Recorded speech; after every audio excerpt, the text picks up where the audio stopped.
Hi, welcome. This is Dr. John DeMartini. This is one of the most amazing and inspiring shows that you can listen into. If you want to be on the edge of your seats, if you want to open up your heart, if you want to expand your mind, and you want to meet incredible people, stay tuned because you're just about to experience a transformative radio show that will change your life. And you're listening to the Dr. Pat Show that's coming up right next. Welcome to the Dr. Pat Show. Talk radio to thrive by. Powerful, inspiring, and coming to you live, bringing you stories of people like you and me, busting through and living life full out. Get ready to dare to wonder what your life would be like if you knew you could not fail.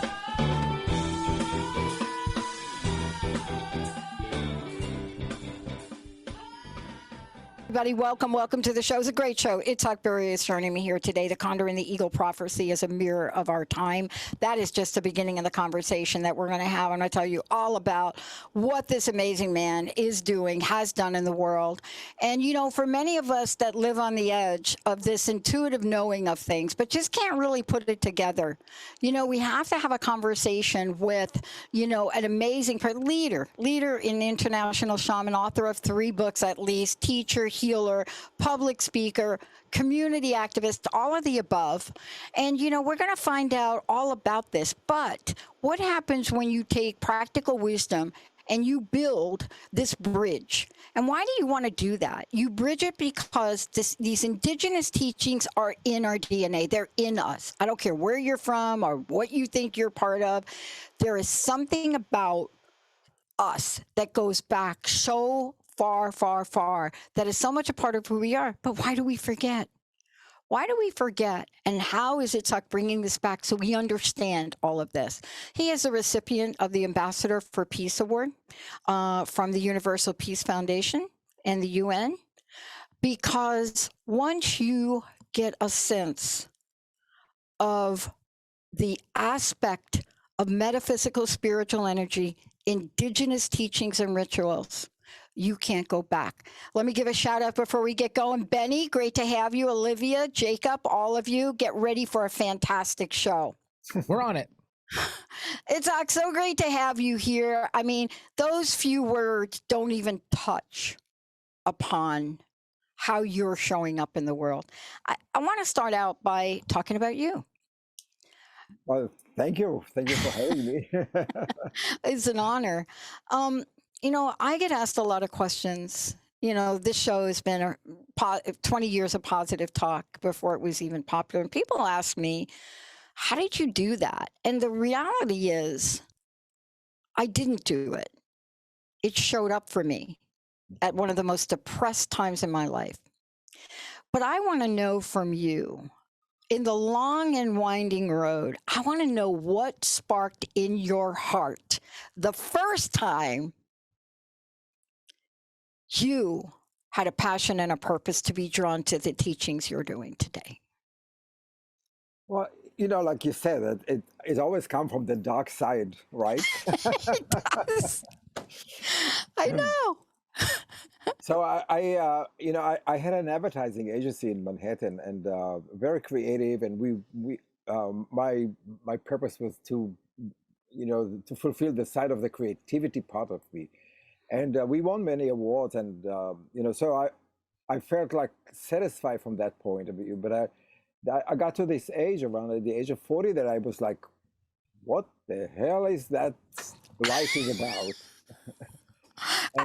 and it was like really difficult process of, you know, saying goodbye to all the accomplishments and to all the stuff that I already done before. And then being in the unknown, being in the place of not knowing, and then I was pulled into that, and I think that I can't really see maybe one event that happened that was like the major force. It was made of many road posts that I bumped into. And then I found myself, even when I went to the Amazon, and I had this plant medicine, and I had this incredible vision that gave me like a framework for my life. I was still didn't know how to do it or what to do with it, and it took me 10 years to really integrate that and bring it into my life. But it is a process, and like I I, I think that we re- we always looking for one event that will change our life, but I think that it's it's um it's a Western way of thinking, uh, because every moment is a moment that if we allow to, can change our life. Yeah. Every moment is a significant moment if we are willing to let it be, and if we can understand the meaning of each of the moments. That I think that is so important, because enlightenment would not come because somebody hit you with a hammer over your head. It will come as small moments of Yeah. realizations. Yeah. I love this. I don't know what it was, but it was like for me, 40, it was that. People say, like, what happened to you, right? And I've tried to explain in many, many ways to many people, but I was doing it before I had the understanding I have today. Because, if you look at me at 40, I was like you. I'm on the East Coast. I'm an executive in a Fortune 50 company, right? I'm thinking that the only thing in my life that matters is how big my house is, how many sports cars I have, do I have a motorcycle, and how many acres did I buy, right? And it was I want you to just comment on this, because this, I believe, is in the shamanic and spiritual teachings. It's not, they don't quite say it this way. They're much more elegant than me. But I do believe these things happen. Honestly, what happened to you and what happened to me, it happened in such a deeply profound sense of ourselves. I was walking down the stairs of my big house into a large foyer where I always had a mirror before I got in a car to go to the big job. And I always had to check myself in the mirror. And I remember this. I looked in the mirror, and it was before my 40th birthday. And I was unrecognizable to myself. I think it was, honestly, it was almost like a shamanic vision where you look and you don't see the person you thought you were. When these things happen, as it did for you, and the many things you now teach, Mhm. a lot of people don't know what to do with that. Did you know what to do with it? No, I think that it's a process. In many ways, it's a process of grieving of Mm, the old self, the old dream that society gave gave us, or we thought that we have to fulfill that role. And I think that's part of the problem with our society, is that we have these dreams of big houses, like you said, the big race cars. The person who have the most is probably the person who's more powerful, more happy, more. And it's we are promoting it in every step of the way, from very early childhood to until we get to the age of 40, and then we realize that we all basically living a lie or a nightmare, or a dream that is not cannot be fulfilled at all. And that's really where, for me, it was about letting go of that old dream. And then it takes, for in my case, it took maybe between 5 and 7 years to really get into who am I? yeah. What is this about? What makes me me? Um, uh, it to reconnect, or to re-remember our original gift that God put us on earth to do. Yeah. And I think that that's the problem with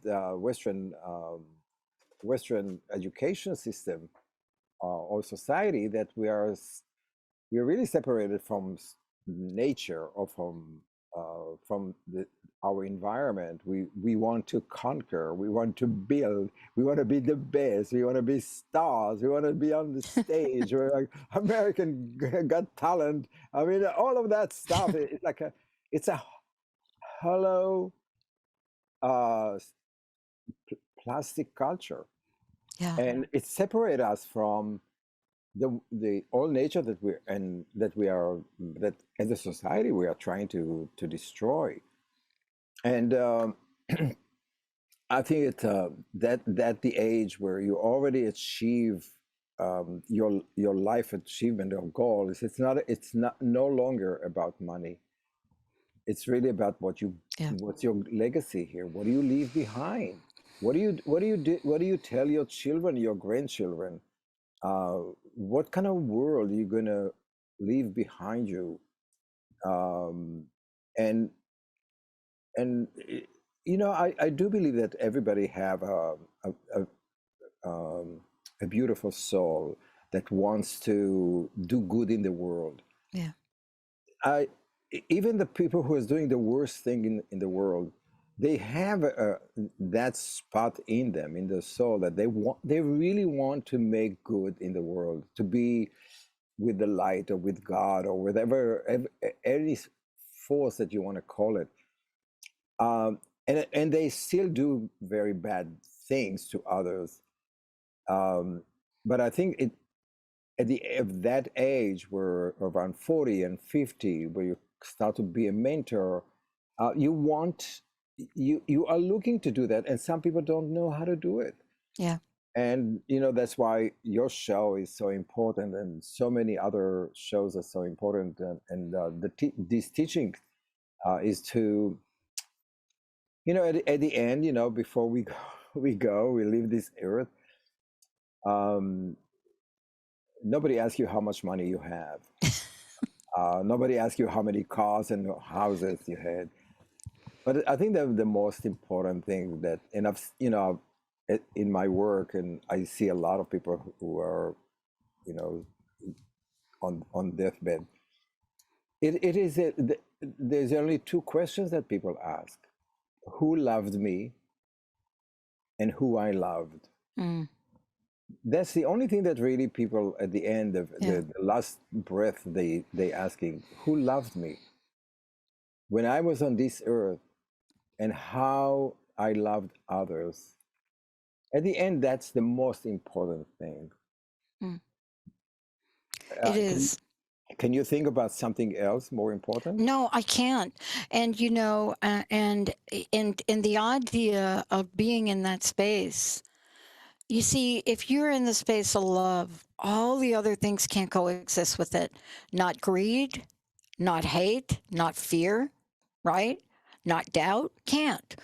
I tried. I tried to have them both coexist together, and I lost that battle. And what I love about this is, because we're going to talk about the condor and the eagle, we're going to talk about the prophecy, but what I do believe too, and I think you've said it, I think each of us in our own way has been able to get a glimpse of our future and our vision if we say yes to it and move forward.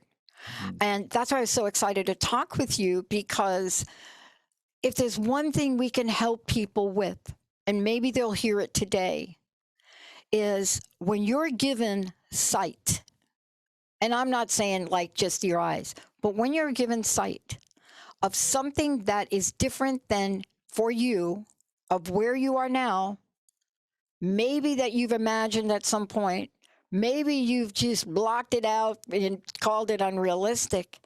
It's coming back to remind us. And I wanted to ask you about this because I have known all my life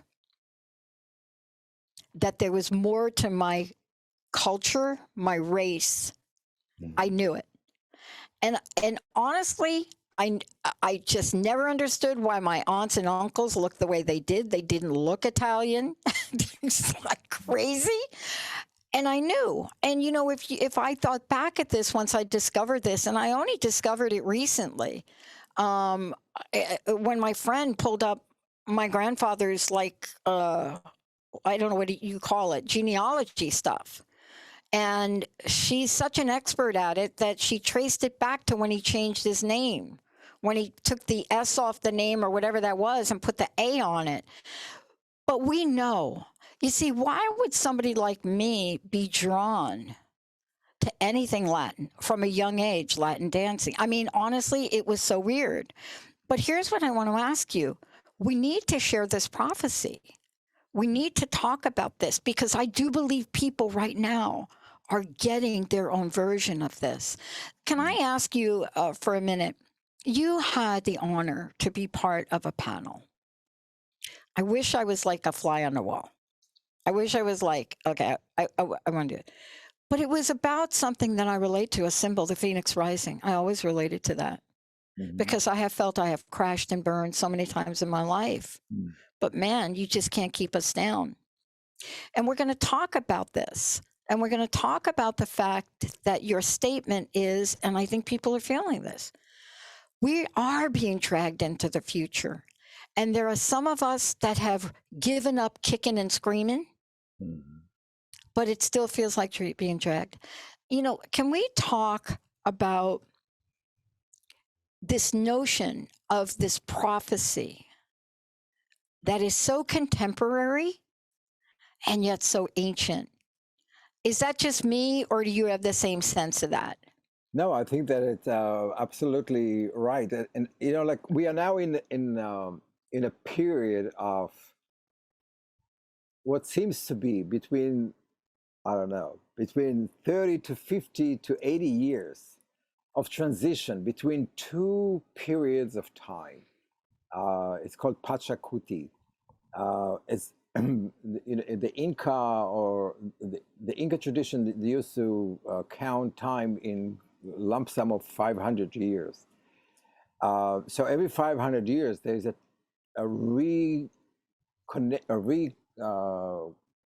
revamping or changing of the gods in a way. 500 years plus 30 years now, where the Spaniards came to South America and demolish, conquer, change the way South America is.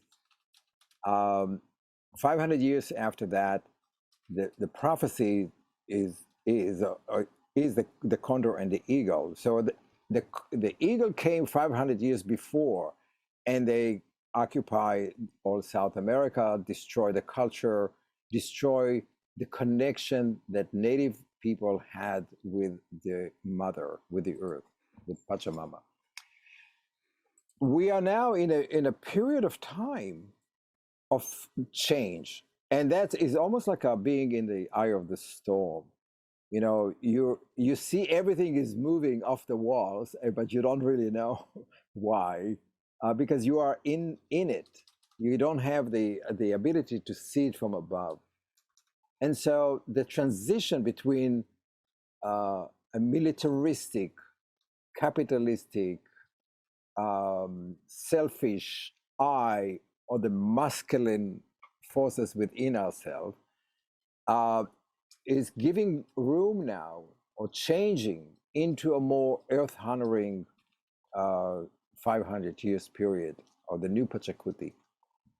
And of course, the people who benefited most from the last 500 years of occupation, which is, I can say it bluntly, is the people who are today the white majority industrial corporations in the United States that are mostly run by men. They are fighting like hell. Yeah. They are screaming and yelling, and they're not gonna let anybody. If you notice, like, what are they fighting about? They're fighting about the earth, which is Pachamama, which is the feminine aspect of our life. They're fighting about women rights and to decide what they want to do with their body. They're fighting against the feminine aspects of men who wants to live together with other men. It is all in that context. Yeah. Of men men who are holding on to power, men who holding on to power, not giving an inch to the feminine aspect of themselves. And you can ask yourself why. And the question of why is, like you said earlier, it's about fear. Yep. Fear of losing power, Yep. fear of losing control, feeling of that is not enough resources in the world for everybody to share. The fear that women might run the world, and they will destroy it. And then what will men will do? The men would lose their role in the world.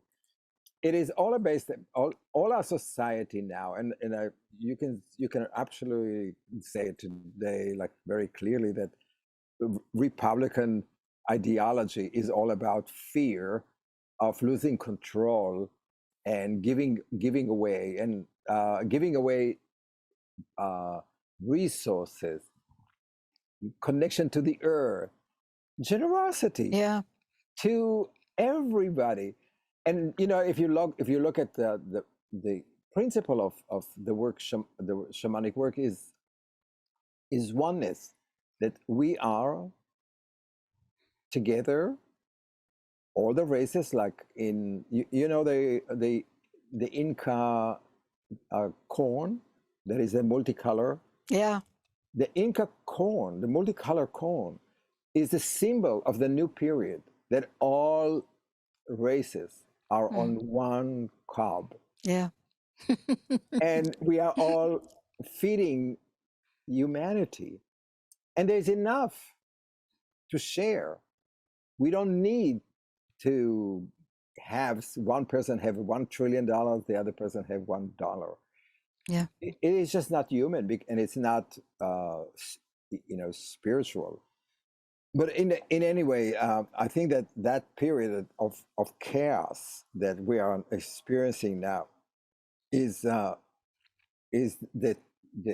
sound of the changing times. Yeah. And in many ways, I have a lot of pessimism with me, seeing all of those events that are happening, and I'm sure that a lot of people feel betrayed, and they feel angry, and they feel lost and grieving, and so much emotion goes in. And like if you are working with people as a therapist or shaman or counselor, you hear that from people, that they are really lost in their feelings. They don't know how to look at their life anymore, because everything is shifting. Yep. And it's shifting not necessarily in all the good ways. Sometimes it take you back and forth. So there's a lot of confusion. But if you are able to move into the eagle and condor eyesight from above and see the perspective of where we are as we move as human race, I think that in 30 to 50 years, I'm very optimistic. Yeah, and but let's talk about that, because I agree with you, and the only reason I agree with you is because that is the way somehow that the level of optimism got in my DNA. I don't know, it was from my mom, whose father was born in Brazil. Hello. I don't know, but think about it. I mean, here I am, and I'm talking with you, such an honor. And I actually understand, a lot of what we're talking about, and yet there's so much more to learn. And here we sit with the network, the Transformation Network, which is, you're on my show, but also, we have a network we launched. It's all uplifting, optimistic, positive, the entire network.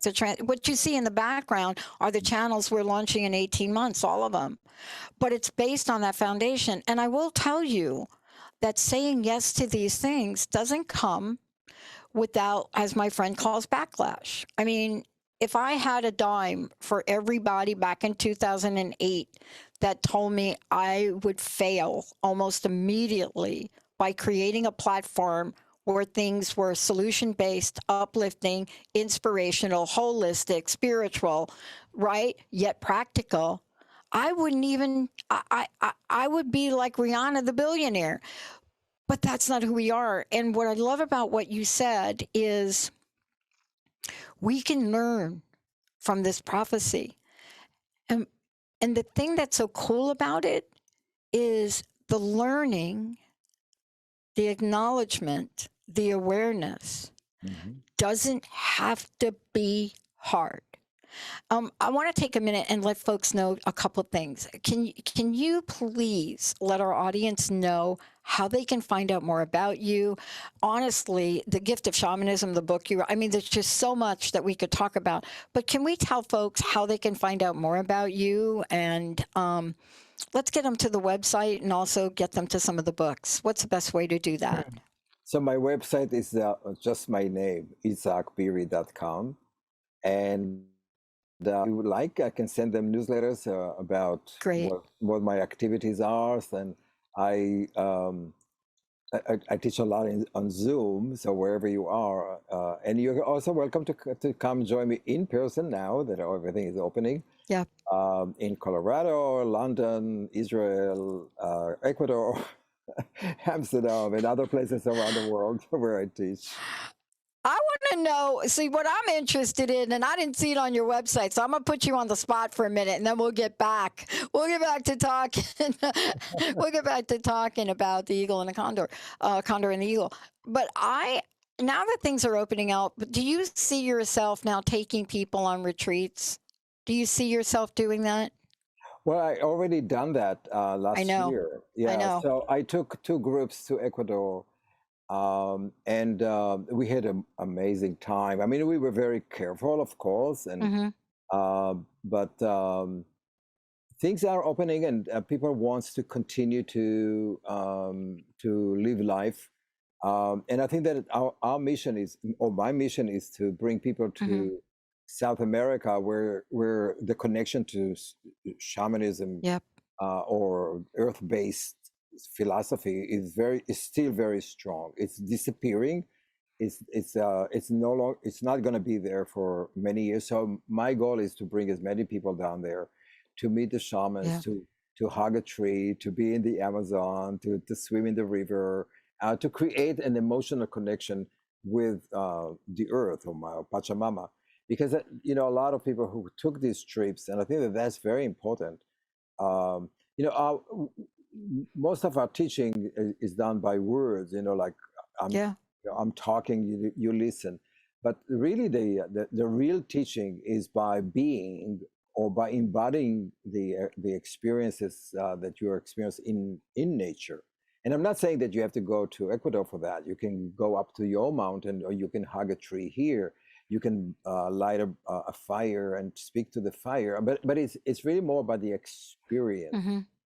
Well, I think what's so powerful going to Ecuador is, first of all, to see the effect of our culture, the eagle culture, on the environment.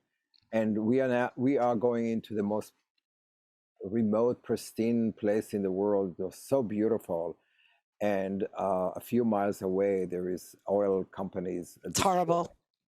and palm oil companies that destroying it. And so I, and the rate, I'm going there for quite a few years, so the rate of destruction, and to see what also the destruction firsthand, the destruction on the society of the indigenous people.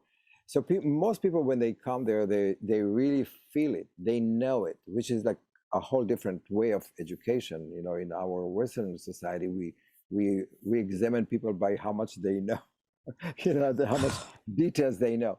But here we are, we the whole process of indigenous teaching is to let people Hmm. experience. And when they come back, they change their jobs. They make a commitment to a whole different way of life. Yeah. I love this, and I love that we're talking about this, because what I want to say to the people listening to this is, we're talking about, Condor and the Eagle. We're talking about the prophecy of Ecuador's high Andes, and, the legend. There's so many legends in this. But I want to just say this to everybody, and I really want to mirror what you said. We're talking about, for me, I've shared about how I accidentally got on my first vision quest with my mentor back in 1997. See, I now know that in the laws of the universe, there are no accidents. I already know that the reason for me to go on that vision quest 10 days, even though my boss's intention for me was to go on it and steal all of her ideas, by the way, so that he can do it, right? That was why he sent me. And I was in the middle of my doctoral program because my course direction was to be a high paid consultant. Well, I will tell you that that was shortly after my 40th birthday. So things were not right with me to begin with. I knew I had to go back to school. I knew I needed to learn. But what happened to me on that first quest, it changed me so profoundly. I did finish my doctorate. I picked the thing I wanted to study, which was broken promises. I don't suggest that you pick something like that if this is your first rodeo. I studied it. I interviewed people. But what you described, and that was my first, the profound impact it had to get me to where I am today. I couldn't have done it without it. And it's hard for me to find the words of it. And what you described is, yes, you have to listen to the teachings, but the minute you're spending time on the land, the minute you're in a circle, the minute that you're up all night long, the minute that you're wandering out to a tree that seems like it's 50 feet away, but it's actually 2 miles in a desert, and you're lost, and you have to lay down naked in the sand and pray that what your mentor told you will happen, and you feel the shadow of a bird on your back. And that bird then takes you back to your base camp. See, it's so difficult to explain that, except in a very logical, linear way. But what you're talking about is a way for us to recognize one, and I really would love to hear you on this. Frustrated, confused, depressed. We have more depression now, more alcoholism and addiction. But something magical is happening. Here's what it is. The business world calls it the Great Resignation. Hello. What does that mean? People are resigning. They don't want to work in those jobs. That's what happened to you and me, right? Absolutely. They call it the Great Resignation. Now, let's mirror that with Elon Musk putting an edict in place for all of his employees that they can't work from home. How out of touch do you really need to be to understand that the Great Resignation is because people don't want to work that way, and that you are going to exert your power to make every one of your, I mean, what don't we get, Itzhak? What are we not getting here? Well, that's exactly what happened. We have still installed in our brain the old way of thinking. And we already see in the horizon, we see the future. But how do you bring an old way of thinking, and you know that at the horizon the sun is going to be there, and that is the fight that we are really right now. Old way of doing business, old way of thinking about society, old way of thinking about the earth, old way of thinking about religion, corporations. And we know it doesn't work. I mean, those people who are resigning from work, they are voting with their feet. You know, they just don't go there. They don't want to be slaves anymore. They want freedom. And that's really what the new period, the new Pachacuti is about freedom, to choose who you are, to fly in the sky in the way you want it, and in cooperation with the eagle, not separately, but is a harmony. It's not about being someone oppress you to do something you don't want to, but it's about finding the common ground, finding abundance, all the what we consider to be feminine energy. Mm-hmm. And really the old way of thinking is a old masculine way. Like, for instance, why would you want to invade a country that doesn't want you? I interviewed the youngest member of parliament in the Ukraine. And you know what I learned about that culture? Holy cow, they are so resilient. They have a parliamentary a board that is made of people of all ages, all insights, and the strength of the women in that country. But why would you? I mean, let me ask you a different question. Why would you want to? Why would you be allowed to do it? And why is the rest of the world so darn quiet about it? Well, that's again, there are many in the world that are understanding what the Ukrainians are going through. And there are some people who Yeah. are still in the old way of money, oil, power, and military. Now, and I don't know about that, but I think if we take all the resources that we have for military Mm. and for oil and all the subsidies we give to people who don't really need it, and we share it with the rest of the world, wouldn't it be better for the whole Yeah. world? Wouldn't we all be healthier, happier, and living in a much better way, a honoring way, sustainable way to give to open up the road to our new generations, to our grandchildren? Of course, we will. I mean, imagine that a country that have spent so much money on defense, like the United States, that is, it's larger than all the other countries combined. Imagine what we can do with that. Yeah. Can we can stop the destruction of the Amazon? We can give people honorable way of living. We can tackle all the medical problems people who have. We can even give insulin for free. So, so I mean, all of those things is like an old. That's the old Pachacuti. The whole Yeah. way of masculine way of thinking about life. Yeah.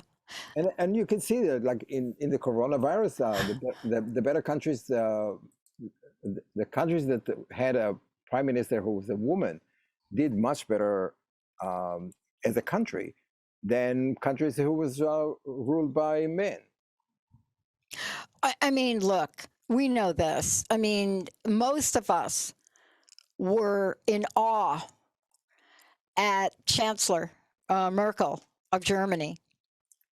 Now, you may not like everything she does, but when she gave her perspective and told the world what she was going to do in Germany, we all listened. And if you watched her, you knew they were going to be out of the gate doing something. And what I also watched is how many other countries didn't follow suit. And what you're talking about, and getting back to understanding the divine feminine, divine masculine, and understanding that when you embrace both, you can't sum the power of that. Look, I got to meet a young woman. She was a high school student at the time. I'm a Lyme disease advocate. I've been for a long time. I still am. It is the fastest growing epidemic on the planet. And because you can't cure it with pharmaceuticals, it doesn't get any press. But this young woman happened to get an internship at a university that happened to be studying nanotechnology. Her mom was suffering from Lyme disease. This young woman got permission to try to use nanotechnology in a lab setting to eradicate and or kill the various co-infections of Lyme disease. She did it. What happened to her? See, she went to school, but what happened to that? It's not going to, if you can use nanotechnology to eradicate viruses, where do the pharmaceutical companies go? And I've been watching this, and I've been watching the articles that are now coming out. But can you imagine programming a nanotechnology aspect? And natural medicine is doing this now in frequency. But can you imagine programming something like that to focus exactly on something like Borrelia and eradicate it from your system?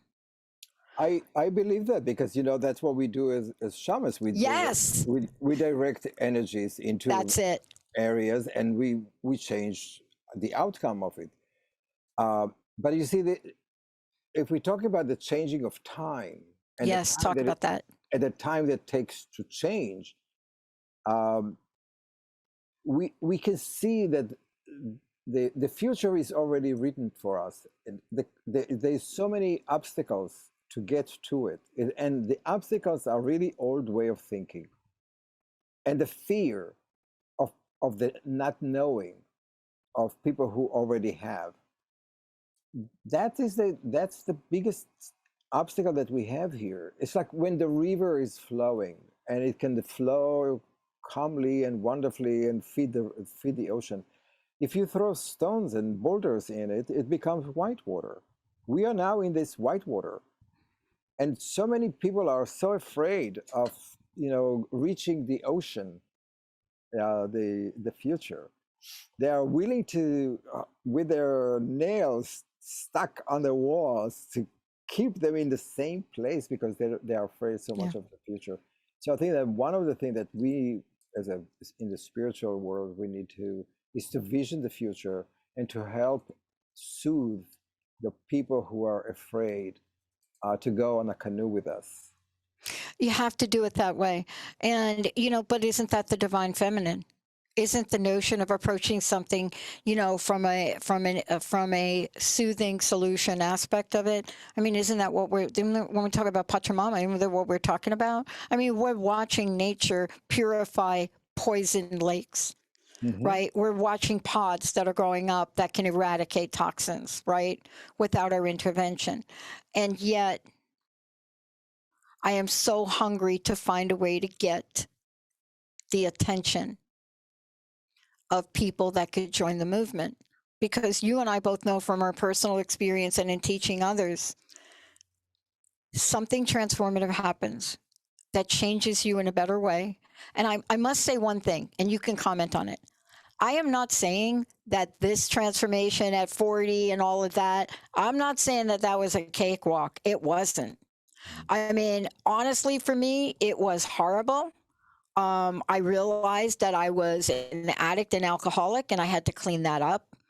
But I was so absolutely motivated to change. The other thing I realized, I was not the same person. I walked into my corporate job and I told them off. You can't fire people with 29 years of service. So something happens that causes a little upheaval, right? So let's talk about that for a minute, because sometimes when people hear me talk, they think that this was a cakewalk. No, it wasn't. I was in an abusive relationship, but everything came to light. But it was up to me to figure out what to do next. Let's Well, get back to your statement. Sometimes the dark. Go ahead. So my understanding now is that each of us comes to this world to accomplish a mission or a soul mission. And all those traumas, all those difficulties, all those traumas that we're experiencing are come here to redirect us, to remind us of our soul purpose here on this earth. So, of course, it's much easier to sit on a couch and do nothing. But if you do nothing, then you get fat, or you get the lazy, you get the disease. So if you get disease, you have to start researching what do we need to do so it leads us into your healer path. And so every obstacle or every trauma that I dare say we choose it is a step in order for us to reawaken our soul to recognize what we came here to do. Mm. And I think that one of the crises that we have here is people yearning to reconnect with their soul purpose, with the love that they have inside themselves, with uh, what to reconnect with who they truly are as a magnificent being, and everything else, it's difficult to deal with because inside yourself, and I do believe that even the people that now are struggling and they want to us to be occupied and whatever, they there is a that their soul, no matter what they learn in school, would want them to be good, to fulfill that life purpose that they came here to experience. And our as a healer or as a person who works with people, and I think also is to awakening that yearning, Yeah. to awakening that yearning to be complete, to reunite with that essence that you came here to Yeah. experience. And I never really experienced anybody who have a sole purpose to be a destroyer. No, it is always about doing something for others in a way that honor other people. And I think that is this awakening of the yearning is Mm. so important. Boy, it is. And, isn't that what we're going through? I mean, I was asked to write an op-ed about the Great Resignation because people understand my research now. Mhm. I don't study psychological contracts and broken promises anymore. It's really hard. I have publishers that want me to write a book. I have 1,200 pages of interview notes, and every time I go look at them, I go through post-traumatic stress disorder. But they wanted me to write this op-ed on the Great Resignation. Mhm. And, and I'm still thinking about it. And what I'm thinking about it is, what would I write? And I would write what you just said, because underneath that is the great yearning to be awakened. And COVID has awakened a lot of people at the soul level. That would be the article I would write, Mhm. because we can talk about why people are resigning. No, it's not the great resignation. It's the great awakening. And it is at the soul level and the DNA level. Mhm. And so, what I love about this and I love about the work you do is when people get to step and work and learn from you side by side, whether it's Zoom or whether it's events, it doesn't matter. There will be an awakening. But chances are you've already started the process, right? Well, each person comes to the teaching in his own space or time, Mm-hmm. and also age. So there's a lot of people who are young and they are really enthusiastic, but they can't really sustain it because they are in a different part of their life. And there are people who are much older that have a whole different perspectiveness of that. Mm-hmm. And there are some people who are called to be counselors and healers. And so each person comes in a different way. But, the truth is that they do change their life, Mm-hmm. uh, regardless of where they are. At least you drop the seed. Yeah, exactly. At least you drop the seed to allow them to that new tree or flower to start sprouting, and you never know where it's going to take you. I mean, when I started there, like I said, I resisted it. I was making fun of everybody who was talking about past life and about spirit. I was ruthless about all of Yeah. that because Yep. I like you said that I only discovered a few years ago that my great grandfather was a Kabbalistic rabbi and a healer. I never knew that it's in our DNA. I was resisting it. I was against any religion, any spirituality. I only, I grew up in a kibbutz, Beit Alpha, in in Israel, I cared about the seasons, about nature, about animals, and but never really in the context of spiritual. It was I always made fun of it. Yeah. So yeah, so I mean, I'm right there with you. And it's so interesting because even making fun of it, we've put our focus on it. See, and I do believe that even when you're in that space, you have put your energy and focus on something that most people don't even think about. And I think back at the many times that that has happened, and now I look at it and say, oh, that was getting us ready. All this kind of joking and making fun that, and my friends would say, why do you even pay attention to that? Well, here we are today. Itzhak, thank you so much for today. Can you please let everybody know again how to find out about you, how to get in touch with you, get your books? And then lastly, I'd love to know your personal message. What do you want to leave us with today? my message is a message that my teacher Ipupiara used to say from Brazil. Used to say to us that we are all shamans. Every human being is born with everything that a shamans need. We are dreaming, we have visions, we know how to give a glass of water to somebody who's thirsty. We know how to hug, we know how to sing, we know how to make other people's dreams come true. Mm. And it doesn't mean that you have to be a professional or choose that professionally in your life, but it means that we have the innate capacity to do to make other people feels better about themselves and heal the world. And my message is, because we have all of it, we have to take responsibility, that we cannot say that somebody else will do it. We Yeah. have to own it, that each person on this earth is a healer. And we have to look at every person on the street, in a car, that is black, white, yellow, orange, whatever color. That is, you are the healer of all those people, and you are Yeah. the healer of the environment. You are the healer of other people's dreams, and so owning that responsibility is the most important thing. Well, thank you so much for today. Thank you for everything you're doing. And thank you for sharing, a prophecy that everyone can relate to.